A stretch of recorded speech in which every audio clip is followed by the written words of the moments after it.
Samo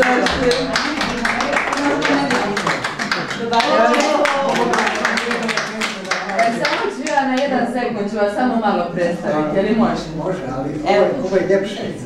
Svakog gosta, pa bez obzira da li je tređenje, pola sata, sat. Dobro, taman. Evo, naš današnji gost je gospar Selin, zvani Turki. I jako se voli književno izražavati, vidim da mu to dosta dobro ide i simpatično, s obzirom da smo se već upoznali i popričali. I evo, lijepo se prepustite iznenađenju i uživajmo svi zajedno. Bravo! Hvala.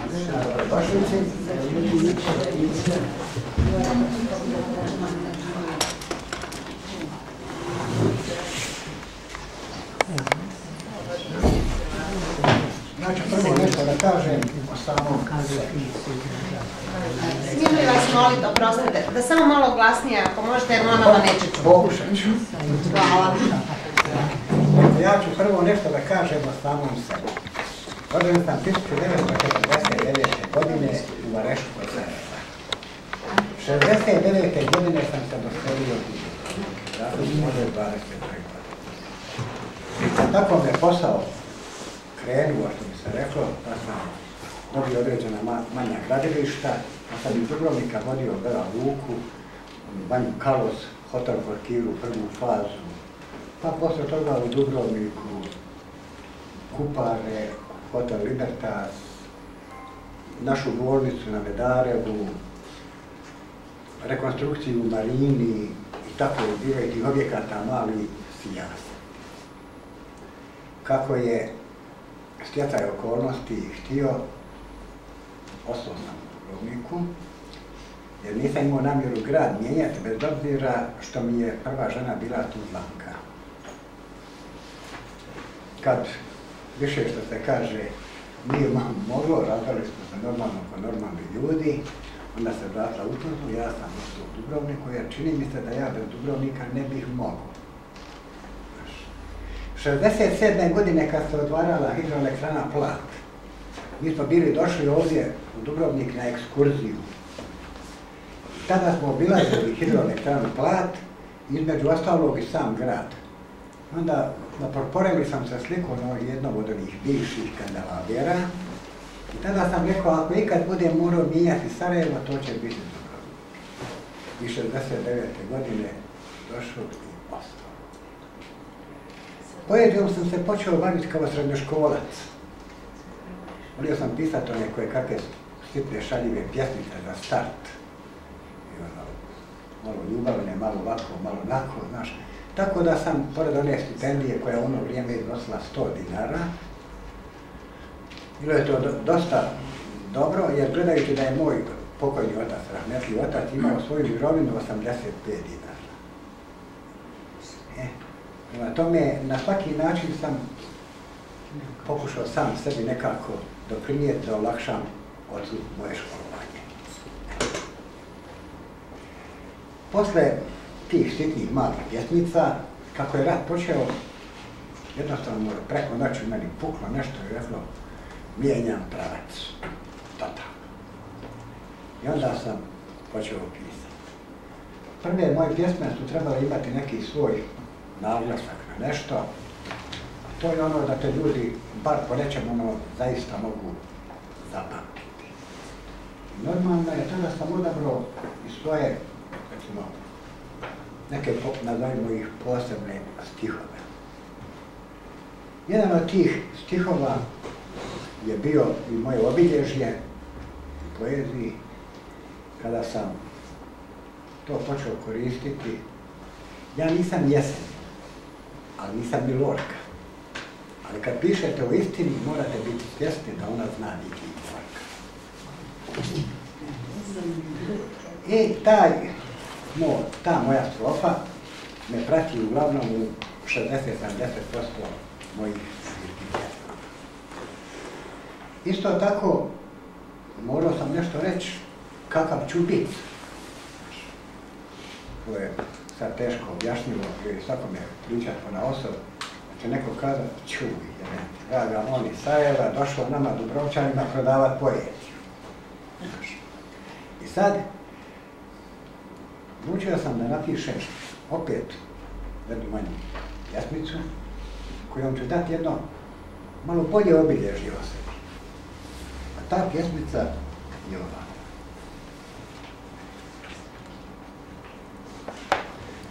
Kaže, odgovor izazovu. Imao sam jednu želju, da svoju poeziju pišem pod pseudonimom Vlaho. Ali su mi mnogi prijatelji rekli, a to bi ti izgledalo kao da pišeš sa strahom. Pseudonim se obično koristi u neko drugo vrijeme, kada se poezija ne uklapa u vladajuće stranke šeme. Svi dobronamjerni su mi rekli da se ponašam slobodno kao na žurki. Piš ti svoje pjesme normalno sa svojim potpisom Turki. I tako sam i nastavio. 96. godine došla je Kamelija iz Opatije, jedna profesorica umjetnosti, koja je radila na kiparstvu i slikarstvu. Tatjana Kostanjević. Održala je svoju izložbu u Kino Slobodi.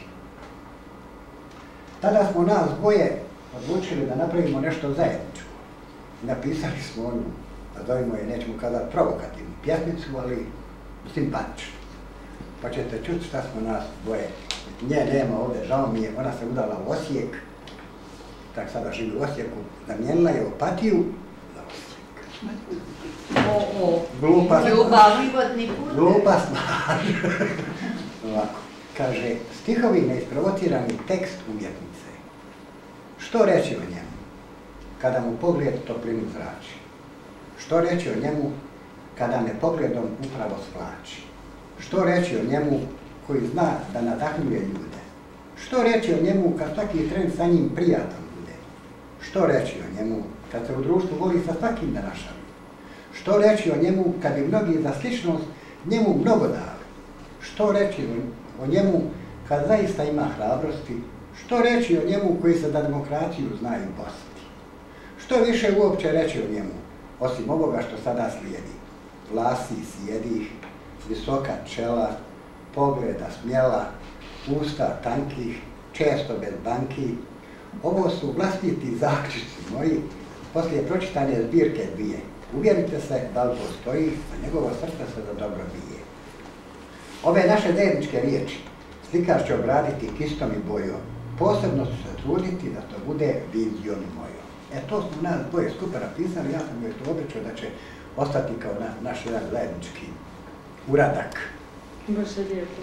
I ovu zbirku sam joj poslao isto tamo u Osijek da ima uspomenu na neke stvari. Od 1991. godine, kako se ono sve skupa kod nas počeo kuhati, mogu slobodno za sebe reći da sam poetski kroničar.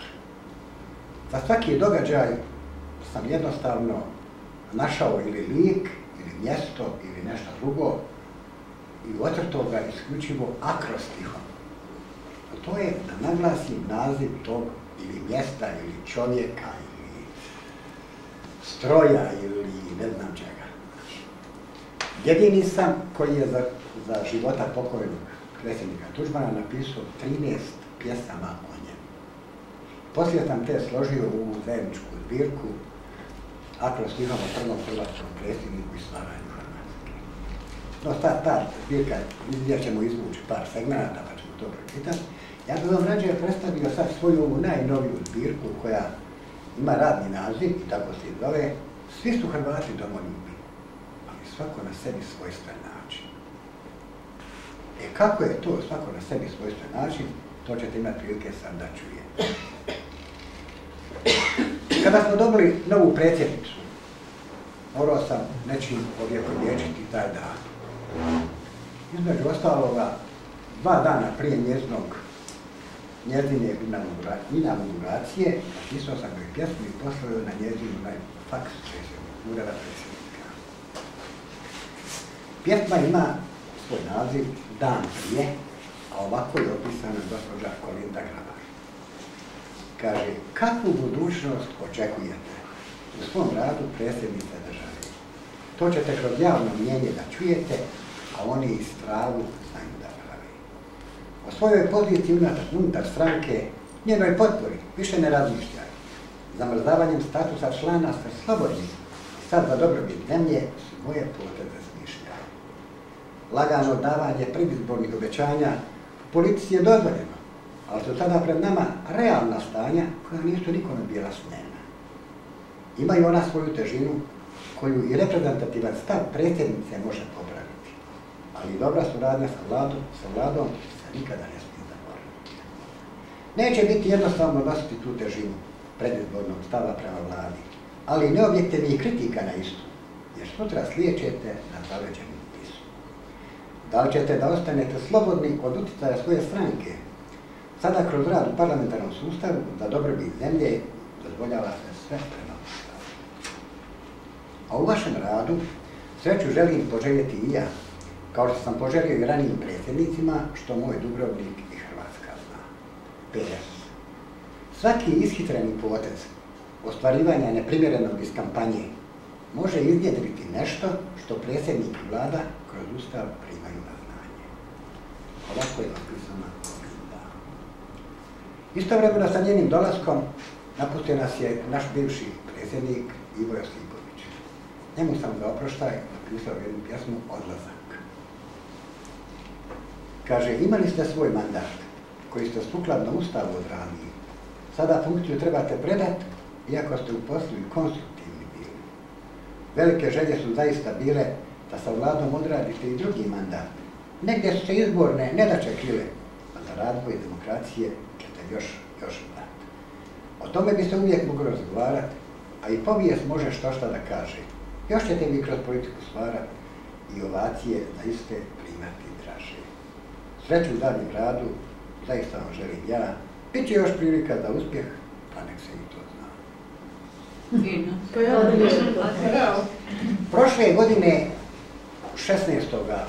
siječnja, je bila ona zaista zločinačka situacija u Parizu, kada je napadnut onaj satirični list Charlie.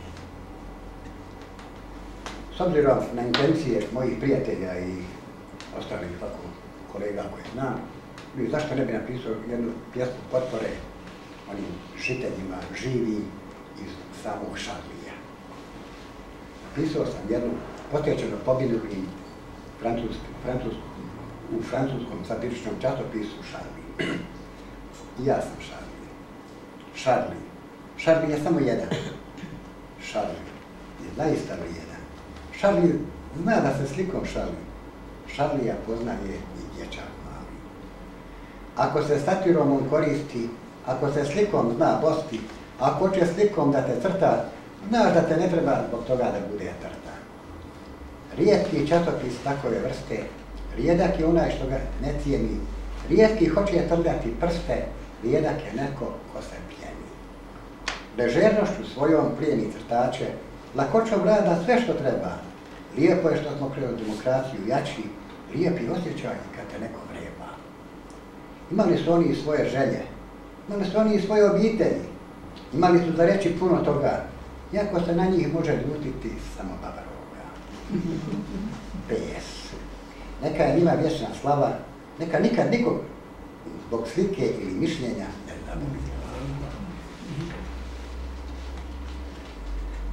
Kako god znamo da smo dobri prijatelji su, znamo da nam je još uvijek aktualan bio naš sada bivši predsjednik vlade. Ja sam o njemu napisao isto jedan simpatičan akrostih, pa ćete vidjeti moje lično mišljenje, subjektivno mišljenje o njemu. Kaže, zajedništvo smo pokazali na nivou Hrvatske i na nivou naše koalicije. No neki se s time ne slažu jer nismo u pravcu njihove vizije. O našem zajedničkom radu se stvaraju neke teme, ući i spriječiti rasulo zemlje je i dio naše predizborne šeme. Radimo, samo radimo, mada nam se rezultat još ne vidi. Ali on u narednom razdoblju dolazi i neumjesni kritičar će ipak da se postidi. Ali njihova kritika će prestati, jer smo na loptu na vrijeme stali Još uvijek se utakmica s oporbom igra i krajnji rezultat neće biti mali. Neka pokazat ćemo mi oporbi da smo mi dobro shvatili nedaće svog naroda i da smo zbog toga imali dosta borbi i nećemo dati da se dio naših blaga jeftino proda. PS. Povratka na staro nema, neće ga više ni biti. U biti za progres zemlje učestvuješ niti. Da bi nešto mogli kazati o samom domoljublju, radio sam par pjesama sa nazivom Osvrti. Nekako oni najbolje govore o ovoj situaciji za koju sam ja rekao da sam kroničar vremena, ali lako stihom. Nitko nas nije informirao prije izbora da se u predizbornoj kampanji smije tući ispod pasa, da se od susjeda distancirat mora, od susjeda koji ti zbog stranačke pripadnosti može biti samo mora. Nitko nas nije obavijestio da izlazimo na zaista teške izbore, da konačno glasamo za one koji za tebe hoće. Nitko nam nije rekao da će na izbor izaći lokalni igrači, stvarajući zajedničku udrugu koji će prije postavljanja vlade stvarati neizvjesnost. Ima tu i dosta onih koji zbog švicarca šuruju, no nema ih toliko da birače na novim izborima čuju. PS.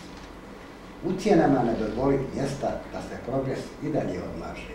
Ucjenivač sad sa scene treba nestati, nemoj slušati, pa da i on laže. Što su oni? Svaka generacija od pamti vijeka pa danas je imala uvijek svoje neke heroje, nazovimo ih. Uvijek je bilo onih koji su voljeli te heroje i onih koji nisu voljeli. Svako je imao nekog svog, nazovimo ga, izabranika. Ja sam nešto od tim mišljenjima sročio kroz ovu pjesmu. Svaka generacija ima svoje heroje, koji su uvijek davali neke rezultate. Nikad se oni ne bi trebali brinuti da će neki njihovo ime da blate. Svaka generacija ima i svoje greške, jer se obično kroz rat stvaraju. Nekad one znaju biti teške, ali zbog njih bi neki i povijest dašali. U svakoj generaciji postoji neke vođe, koje sukladno postojećim zakonima vode zemlju prema progresu na svoj način koji obično obiluje dobrim rezultatima. Heroji su potrošna roba, vrijede samo generacijsko vrijeme. Povjesničari stranaka misle različito, ovisno kakve su stranačke šeme. PS. I to bez obzira na svjetske zasluge i svjetska stajališta, jer nove stranke imaju poglede druge, tako da od pravih heroja ne ostane ništa.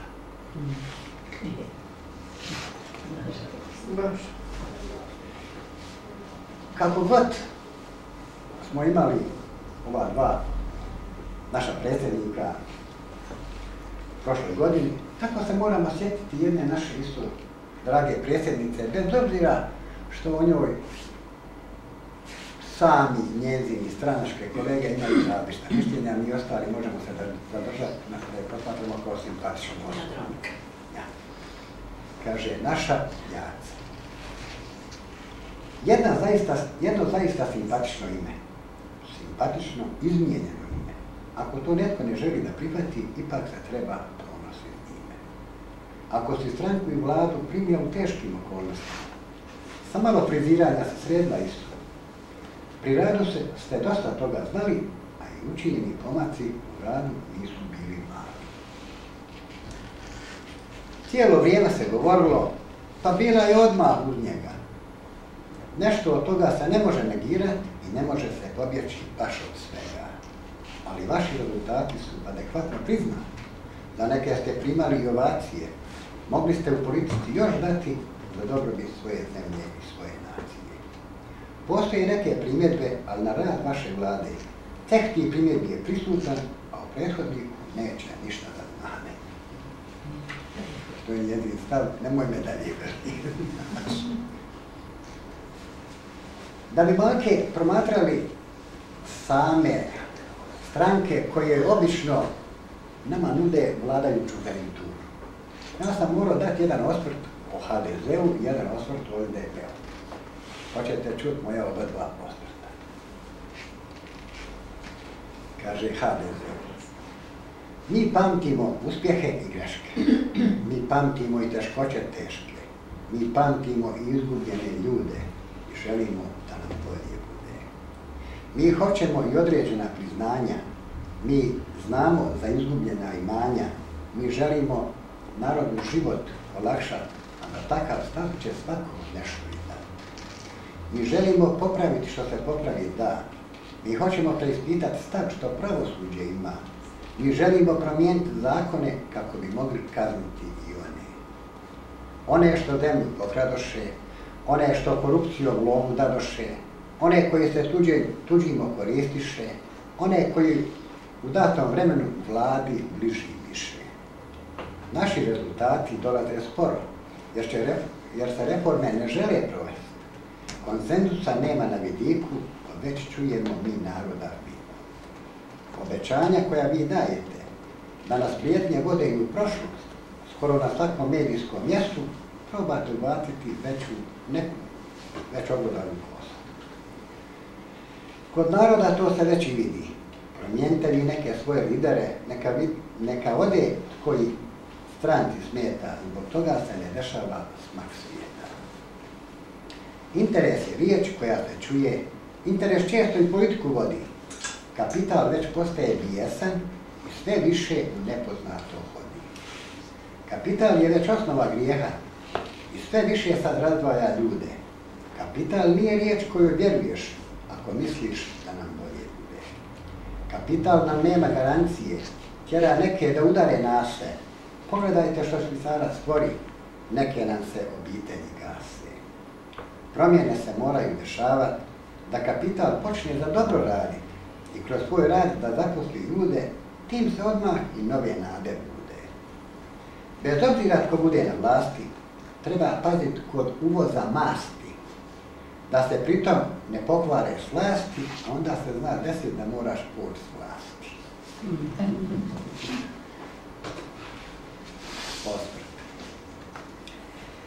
Sad je nešto o SDP-u. Socijaldemokracija je težnja i želja. Težnja baš kod svih socijaldemokratskih stranaka. A nas su ekstremne stranke po svom osnovu ostavile bez više naših banaka. Državni socijalizam je kod novonastalih država prihvatio zakonitost neoliberalizma kao globale, koji je bez prava ostavio uglavnom sve djelatnike, a to treba dotjerivati sa malo sindikalne vike. Prijedlog svojih i državnih promjena stranka mora predlagati brzo i na pravi način. Ne treba se bojati kojekakvih ranijih stijena, jer te oporba koristi da nam u jelo stavi svoj začin. Sjećanje malo na Račana, drago mi je što je osnivač stranke zaista ostavio stabilnu stranku. Na njenoj stabilnosti treba stalno raditi i ne dozvoliti drugom da proda izdarni zakon. Kako je počela ova predizborna kampanja, uglavnom su teme bile Hrvatska raste, domoljublje, Hrvatska raste, za jaku Hrvatsku, domoljublje, dalje. Ja sam prvo napisao ovu pjesmu Hrvatska treba da raste. Hrvatska raste je koalicijski logo. Stranke su ga zajednički prihvatile. Plan rasta će da se provodi strogo, zato su sve članice i bile. Za neostvarenje plana postoje i kazne, ako se neko ne drži dogovora, da se negdje opet nešto ne mazne, a na takve postupke se paziti mora. Povratak na staro više nije moguć, a vidjeli smo i neke svoje greške. U novi mandat će opet samo pošteni ući, a birači će nam podariti radosne smješke. Nastavljamo s radom tamo gdje smo stali. Domoljublje naše Europa već priznaje. Nijedan projekat za razvoj neće biti mali, a za financiranje Europa lovu daje. Domoljublje naše već vide Hrvati, no neki od njih to neće da priznaju. U daljem razvoju mi nećemo stati, jer nam birači zato glasove daju. Sad ćemo da vidimo kako. Kao udruga malih gradonačelnika pojavio nam se ovaj most. I nekada. Most je dobar, samo ako trebaš prelez preko njega.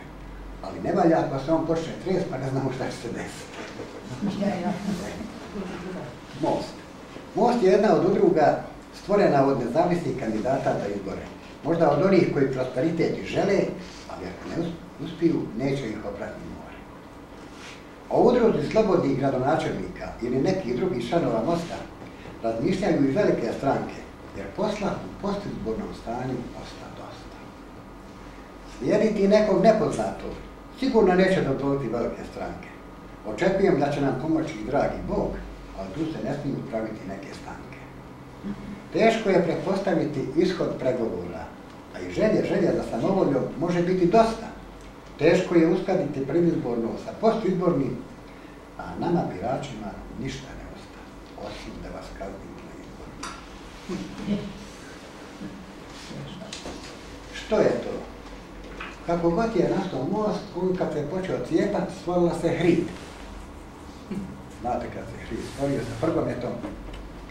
Htjeli su uraditi nešto, ali što to nisu znali?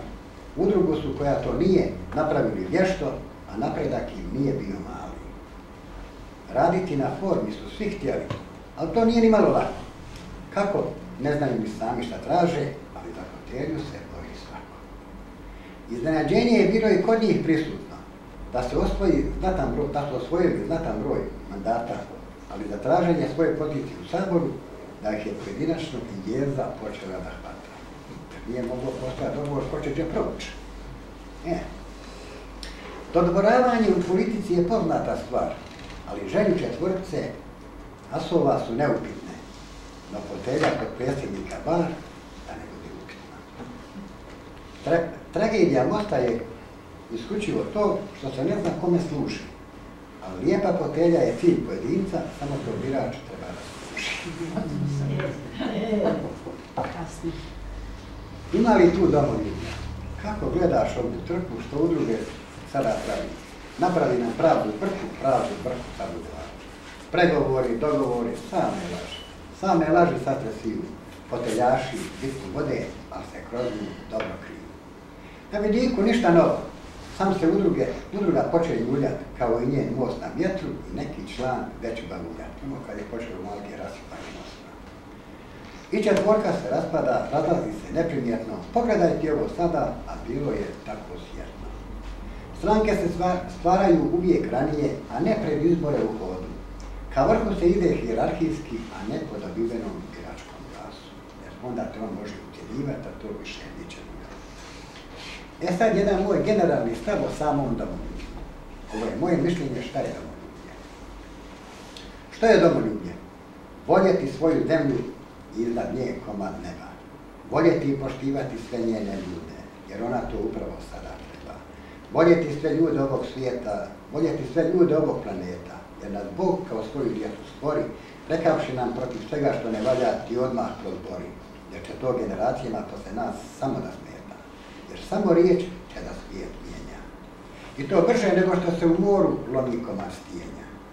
Svijet mijenja ka dobro ili zlu, ali moraš prepoznat riječ tu. Oko toga se ne smiješ zalijetati jer nisi osposobljen da letiš kao ptica koja isto griješi, jer kad pogriješi pri tome nekoj od nemani se doručak smiješi.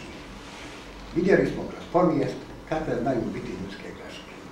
Tek kroz stotine godina i vjera priznanje da su znale biti vrlo teške. Koliko smo puta čuli ne znaju što rade, a nikad nismo čuli da se neko trudi da se drugi poslade. Tek poslije svađa i rata kapital traži interese, a mali čovjek se zbog toga samo strese. A stresa se što nije razmišljao o preventivi koju je zaista trebao razmotriti, jer zbog vlastite greške drugi nisu krivi. Rezultat vlastite krivice je negativan, a na ljude koji dobro misle ti ne smiješ biti kriva. No, ipak si sudionik u tome. Vlastita savjest te kad može peći.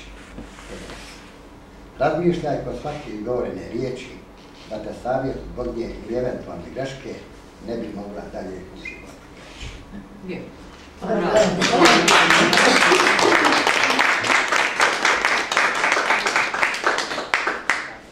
Vratit ću vam se na jednu jako lijepu pjesmu koja je posvećena pokojnom predsjedniku Tuđmanu.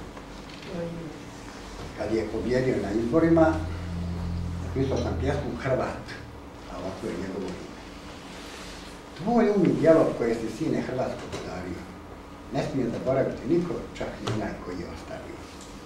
U tvojoj duši i srcu se 1991. vodio teški boj. Htjeo i uspio sjediniti narod svoj. Gdje je bilo dima, uvijek je bilo i vatre. U ratu se trudio da ti vojska agresora satke. Metalni zvuk oružja, oružje iz zemlje sa strane, daje snagu Hrvatima da svoju zemlju obrane.